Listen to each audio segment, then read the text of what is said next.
Salut à tous, on se retrouve aujourd'hui pour parler du Paris Saint-Germain ce vendredi 16 août et on commence tout d'abord avec le programme du PSG pour cette fin de semaine. Donc aujourd'hui on est le 16 août et aujourd'hui c'est jour de match, première journée de Ligue 1 et surtout première rencontre pour le Paris Saint-Germain.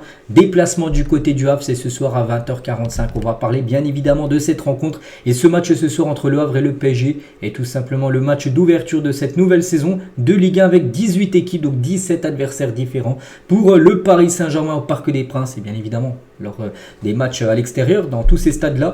Donc le PSG bien sûr un grand favori pour remporter de nouveau ce championnat de Ligue 1. Donc voilà le programme pour cette journée. Donc vendredi aujourd'hui il y a ce match. N'oubliez pas que vendredi prochain également, dans 7 jours, une semaine jour pour jour, le PSG jouera de nouveau deuxième journée de Ligue 1 avec la réception de l'équipe de Montpellier. Mais avant de penser à Montpellier, on va parler bien sûr de ce Le Havre Paris Saint-Germain ce soir à 20h45. Le match est diffusé sur DAZN. J'ai regardé sur Méga PSG. Il a dit envoyez vos liens Telegram en dessous. Personne paiera ce truc à DAZN. Bon, j'en sais rien si vous êtes abonné ou non, mais c'est qu'il y en a qui se posent la question où regarder le match parce que DAZN aussi demande beaucoup d'argent bien sûr pour s'abonner. Bref, voilà, donc ce match on va en parler. Et tout d'abord, avant Le Havre PSG ce soir, quelques infos. Donc le club de la capitale a remporté ses 3 derniers matchs qu'il a disputés à l'extérieur face au Havre. Donc voilà, une équipe qui réussit plutôt bien au PSG. Paris reste aussi sur une série de 7 matchs consécutifs sans défaite en Ligue 1 face à l'équipe du Havre.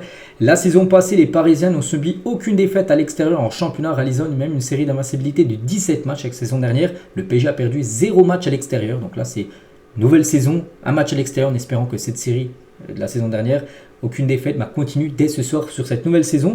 Et Le Havre tentera de remporter sa première victoire face à Paris en Ligue 1 au XXIe siècle. La dernière en date remonte à octobre 1999, soit il y a 25 ans. Donc voilà quelques infos, quelques chiffres on peut dire avant cette rencontre de ce soir. Et Luis Enrique, donc il est en conférence de presse, c'était hier.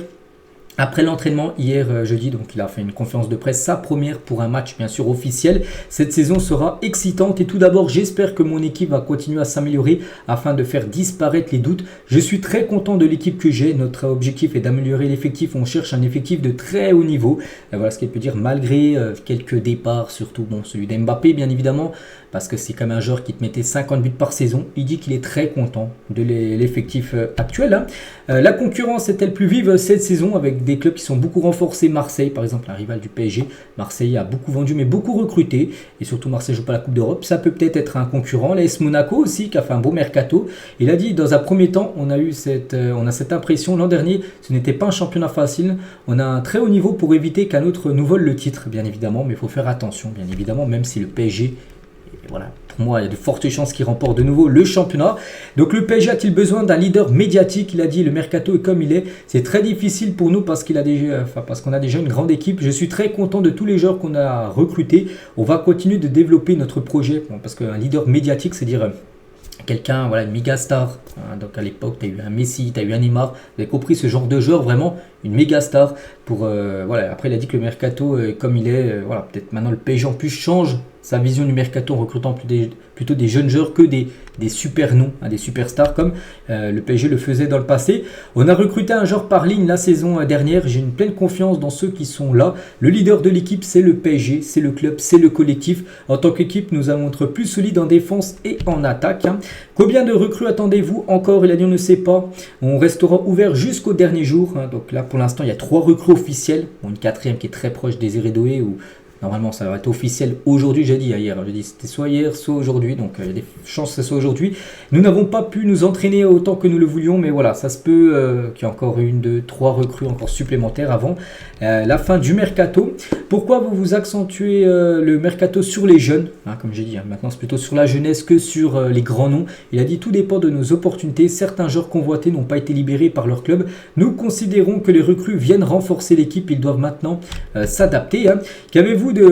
Qu'attendez-vous plutôt de Bradley Barcola qui doit désormais confirmer? C'est vrai que maintenant c'est peut-être lui qui a les clés en attaque avec le départ d'Mbappé. On espère une grande saison de Barcola qui aura un gros rôle à jouer bien sûr en attaque. Il a dit je réponds pour lui comme je souhaite une amélioration constante, un apport plus grand à l'équipe. Il a toutes les possibilités pour le faire bien sûr d'être peut-être ce leader en attaque du côté du PSG. Et toujours sur Barcola, j'ai une exigence maximale. On veut participer à tous les titres. On a besoin de son attitude qu'il a depuis le début. Je cherche l'amélioration individuelle et collective. Je suis le responsable de cela. Donc voilà, il attend un grand bras des Barcola. Et bien sûr, les supporters aussi attendent un grand Barcola pour cette nouvelle saison. Comment remplacer Kylian Mbappé qui a marqué 40 buts au cours des dernières années? Il a dit ma solution, c'est celle que je trouverai. Il vaut mieux que 4 joueurs marquent 12 buts chacun. Ça fera 48 en tout et c'est mieux que 40. Voilà ce qu'il a pu répondre à cette question. Toujours avec Luis Enrique, comment comptez-vous utiliser João Neves au milieu de terrain? Nouvelle recrue João Neves. Cette année, il y a eu des circonstances peu habituelles avec la polyvalence des joueurs. J'ai un milieu de terrain exceptionnel. J'ai une infinité de possibilités au milieu et en attaque. Voilà, donc il n'a pas dit vraiment où il allait faire jouer, mais ça sera quelqu'un d'important qui rentrera dans la rotation avec Zaire Emery, avec Vitinha, avec Fabien Ruiz. Je pense que ces 4-là seront à chaque fois, il y en a 3 qui commenceront certainement titulaires, ça sera 4-3-3, et un qui sera sur le banc, mais voilà, le match d'après sera titulaire. Il y aura une rotation bien sûr avec les 4 que je viens de vous dire. Comment comptez-vous intégrer Moscardo, milieu de terrain, qui pourrait peut-être rentrer dans le milieu la rotation, même si on pense être compliqué. Il a dit c'est un joueur d'avenir, on est en pleine confection de l'effectif final, on veut que les jeunes aient du temps de jeu. On va voir ce que l'on fait avec on fait des jeunes pour voir s'il faut les prêter ou les garder. Donc voilà, il dit qu'il examine, mais je ne cache pas que Moscardo, les gars, il y a des chances en gros qui partent en prêt, tout simplement, pour prendre de l'expérience ailleurs. Luis Enrique, un journaliste espagnol qui était présent lors de la conférence de presse hier, mais qu'il s'ennuyait, ces Espagnols. T'es encore là? Encore une question sur Kylian, parce que ce journaliste espagnol a posé une question sur Kylian Mbappé. Bon, je n'ai rien à cacher. J'ai toujours adoré Kylian, je lui souhaite le meilleur et que le Real Madrid perde contre nous. Voilà ce qu'il a pu dire à ce journaliste espagnol. Il parle aussi de la hiérarchie des gardiens de but. Il a dit, je ne dis jamais à personne qu'il est le numéro 1, numéro 2 ou numéro 3 entre Donnarumma, Arnaud Tenas et Safonov. Je veux les voir aux entraînements et en match. Le football est un monde de doute et moi je demande à mes joueurs d'être prêts quand je fais appel à eux. Donc il n'y a pas de numéro 1 fixe, même si ce soir pressenti devrait être Donnarumma. Et voilà, ça donne comme une indication lors du premier match officiel, c'est le numéro 1 qui commence, voilà, on a de chances que Donnarumma soit quand même considéré comme le numéro 1 du côté de Paris. Qu'attendez-vous de Désiré Doué, votre prochaine recrue? Il a dit, la règle, c'est de ne jamais parler des joueurs qui ne sont pas dans l'effectif. Il a bien raison, pour l'instant, il n'y a encore rien de fait. Il y a plein des fautes de transfert, on est à 2 doigts de se faire, puis du coup ça se fait pas. Donc c'est pour ça que tant que c'est pas officiel, il n'a rien dit, bien sûr. Après, quand ça sera officiel, là, il parlera bien sûr de Désiré Doué. Nous sommes très motivés et impatients d'être au premier match de la saison. Ça sera une saison excitante. Nous n'avons aucune pression, mais nous voulons l'aborder avec beaucoup d'ambition, d'envie et avec la volonté de gagner tous les titres possibles. C'est un championnat compliqué que nous commençons à bien connaître. Ce premier match ce soir, parce que là, il y a eu beaucoup de questions sur Mbappé, sur les gardiens, sur les recrues. Mais il n'a pas parlé de l'adversaire comme l'équipe du Havre. Donc ce premier match au Havre sera forcément un match difficile. Mais j'ai confiance en mes joueurs pour pratiquer un beau football et aller chercher bien sûr la victoire. Et on ne sait jamais comment les adversaires vont se comporter. Il y a mercato en cours. Nos adversaires se sont bien renforcés. On sait que tous nos adversaires directs voudront nous voler le titre. Nous verrons comment la saison évolue pour chaque équipe. Et pour revenir sur Moscardo, donc pour être prêté, donc on le découvre un peu. Il nous plaisait beaucoup quand on l'a recruté. On sait qu'il y a un avenir très clair, on va voir ce qu'il fait et ce qu'il y a de mieux pour lui. Comme j'ai dit, il y a des chances qui partent en prêt. Donc voilà tout ce qu'il a pu dire, les gars. Luis Enrique, c'est plutôt intéressant parce qu'il a parlé de pas mal de points sur les gardiens, voilà tout ça, les recrues, et ça fait plaisir. Et concernant maintenant le 11 de départ pour ce soir, regardez, c'est dans le journal L'équipe aujourd'hui, ils ont dévoilé ce 11, donc côté havrais et côté parisien. Donc c'est cette équipe-là. Bon, c'est la même, on va aller sur ça parce que c'est moins flou, on va dire. Donc Donnarumma sera le gardien. Donc Beraldo devrait commencer défenseur gauche. À noter que Nuno Mendes suspendu, accumulation de cartons jaunes par rapport à la saison dernière. Suspendu pour le premier match, donc pas là, donc voilà pourquoi il n'y a pas Nuno Mendes. Donc Beraldo, défenseur gauche. William Pacho, nouvelle recrue, devrait être titulaire avec Skriniar. Donc Skriniar, je me demande ce qu'il fait là. Marquinhos, je sais pas. Luis Enrique, en revanche, pas de Dembélé. Marquinhos, encore Neves. Voilà, donc je sais pas. Bon, après, c'est seulement le compo probable. Ça se peut que Marquinhos joue. Mais Skriniar devrait être titulaire. Pour moi, c'est une surprise parce que Skriniar n'a rien à faire en tant que titulaire dans cette équipe. Bon, Hakimi défenseur droit. Vitinha, Asensio, Zaire Emery milieu de terrain. Donc voilà, pas de, comme on a dit, Neves qui devrait être sur le banc. Bon, on le verra peut-être rentrer en cours de jeu. Et Barcola, Ramos et Kanguilny, donc Kolo Muani devrait être sur le banc. Donc voilà, cette compo, bon, moi, je trouve un peu moyenne, bien sûr, avec des joueurs, avec Skriniar, avec Beraldo. Bon, je préfère Nuno Mendes. Asensio aussi au milieu de terrain, j'aurais préféré un João Neves. Bref, voilà, on espère que la victoire soit là. N'oubliez pas que le PSG a commencé avec 2 matchs nuls saison dernière, 2 points au bout de 6 points possibles. Ça a été plutôt moyen en espérant que là, le PSG commence déjà avec une victoire pour cette première rencontre. Voilà ce qu'on va dire sur le match de ce soir. Maintenant, on espère bien sûr la victoire. On va parler aussi un peu mercato très rapidement. Et une partie de la visite médicale de Désiré Doué a été faite avec le PSG parce qu'en gros, je savais pas, ça s'est fait sur 2 jours. Je pensais que ça se faisait qu'une fois, le jeudi, puis ça a été officiel hier. Et du coup, les gars, ça s'est fait hier et l'autre partie a été faite ce matin.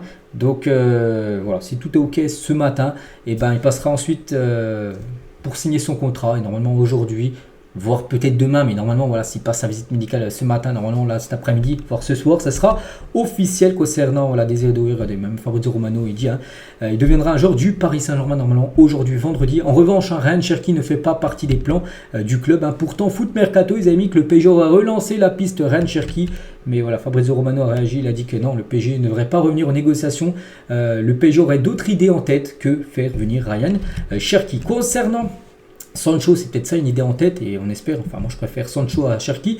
Et Sancho attend toujours que le PSG United parvienne à un accord. Il y a un accord de principe entre Sancho et le club, le joueur est ok. Ça c'est sûr et certain, le joueur est ok pour venir du côté du PSG, le PSG le veut. Maintenant, il faut trouver un accord avec le PSG et son club de Manchester. Donc, les ventes d'Ugarte, Danilo, Mukele permettront d'avoir plus de liquidité pour entreprendre les différents deals en cours, dont Jadon Sancho. Et ça, Ugarte, donc lui, c'est dans le sens inverse. Le PSG subit la pression de l'entourage de Manuel Ugarte, son agent, tout ça, qui pousse pour que le joueur quitte le PSG, rejoigne Manchester. L'Uruguayen est la cible prioritaire du club mancunien pour ce mercato. Et un autre transfert également qui pourrait se faire très prochainement, c'est Carlos Soler, qui était pourtant beaucoup annoncé à la Real Sociedad, mais ce serait maintenant plutôt à West Ham où il pourrait filer. Donc le Lopetegui a su convaincre le joueur espagnol. Négociation en cours entre le PSG et le club anglais pour trouver une issue prochainement. Là aussi, ça pourrait être très proche l'officialisation de Carlos Soler. Ce serait une bonne nouvelle parce que c'est un indésirable du côté du PSG. Tiens, on finit. J'ai oublié que j'ai une dernière info. Donc rien à voir avec les joueurs de l'effectif. Maintenant, c'est un joueur, c'est Néné. Et Néné, hier, il a marqué un but à 43 ans dans le championnat brésilien. Il est devenu le plus vieux buteur de l'histoire du championnat brésilien. Néné, ancien joueur bien sûr du côté du PSG. On le félicite bien sûr. Voilà, par rapport à ce but, c'est surtout cette longévité à 43 ans, toujours footballeur professionnel. Donc voilà les gars ce qu'il y a à dire aujourd'hui. J'espère que ça vous a plu. Je vous souhaite une bonne journée. Je vous souhaite également un très bon match ce soir. Enfin, si vous arrivez à regarder, voilà, parce qu'on sait que c'est un peu compliqué avec DAZN tout ça. Donc voilà. Donc nous on se retrouve demain samedi. On fera le débrief bien sûr de cette première rencontre de Liga en espérant une victoire. Bonne journée à vous et à demain.